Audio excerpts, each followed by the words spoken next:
ನಕಾಸ road ಇದೆ. ಟಾರ್ ರೋಡಿಂದ 700 metre ಒಳಗಡೆ ಇದೆ. 1 ಎಕರೆ 12 ಗುಂಟೆ.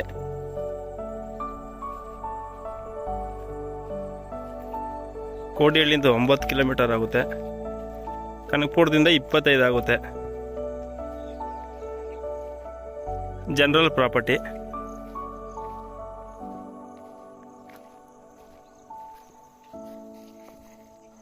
ಅಲ್ಲಿ ಕಾಣ್ತಿರೋದು ಆರುಬೆಲೆ ಡ್ಯಾಮ್. ಅದು ಬೋರ್ವೆಲ್ ಹಾಕಿದ್ರೆ 500 ಫೀಟ್ಗೆಲ್ಲ ನೀರು ಸಿಗುತ್ತೆ.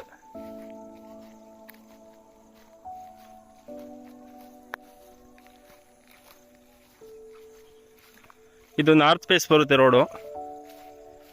ಈಸ್ಟ್ ವೆಸ್ಟು ಮತ್ತು ಸೌತು ಪ್ರೈವೇಟ್ ಪ್ರಾಪರ್ಟಿ. ಅದಾದಮೇಲೆ ನೆಕ್ಸ್ಟು ಫಾರೆಸ್ಟ್ ಇದೆ.